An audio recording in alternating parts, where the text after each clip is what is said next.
জাতীয় সংসদ বিলুপ্ত ঘোষণার পর সবাই এখন তাকিয়ে আছে অন্তর্বর্তীকালীন সরকারের দিকে। কে বা কারা আসছেন সেদিকেই নজর সবার। বৈষম্য বিরোধী ছাত্র আন্দোলনের সমন্বয়করা নোবেলজয়ী অর্থনীতিবিদ ডক্টর ইউনূসকে প্রধান চেয়ে প্রস্তাব দিয়েছেন। এরই মধ্যে বলছেন, কোন রাজনৈতিক দল যদি এই ছাত্র জনতার বিজয়ের ফায়দা লুটতে চায় তাদের প্রতিহত করা হবে।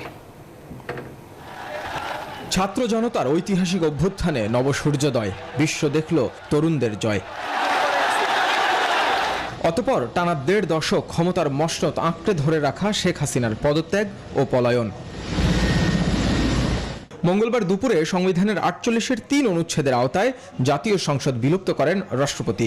এরপর থেকে আলোচনায় কারা বসছেন অন্তর্বর্তীকালীন সরকারে।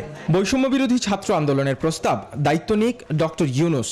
এরই মধ্যে তার সাথে কথাও হয়েছে ছাত্র আন্দোলনের সমন্বয়কদের। নাগরিক ঐক্যের আহ্বায়ক মাহমুদুর রহমান মান্না বলছেন, বিজয় যাদের আন্দোলনে তাদের প্রস্তাবই গুরুত্ব দেওয়া উচিত। এই আন্দোলন গড়ে তুলেছে শিক্ষার্থীরা, তারাই বিজয় জায়গা নিয়ে গেছে। কাজে শিক্ষার্থীদের মতামতের প্রাধান্য দেওয়া হোক।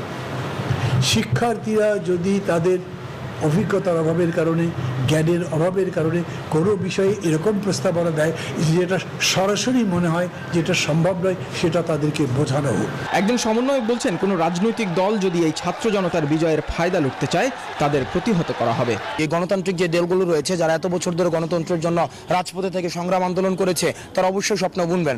কিন্তু তারা যদি সেটিকে পুঁজি করে রাষ্ট্রকে আবার পিছিয়ে নেওয়ার জন্য কোনো ধরনের পায়তারা করে, তাহলে বাংলার যে ছাত্র নাগরিক যে সমাজ, তারা যেভাবে ফুঁসে উঠেছে, আমি মনে করি তাদের সামনে এই চিত্রটি ভেসে উঠবে এবং তারা এই ধরনের ফায়দা লোটার পূর্বে অন্তত 2 বার ভাববে। 100 গ্রাম রাঁধুনি হলুদ বা মরিচের গুঁড়ার সাথে 2টি এবং 200 গ্রামের সাথে 4টি রাঁধুনি স্বাদ মিশালি ফ্রি।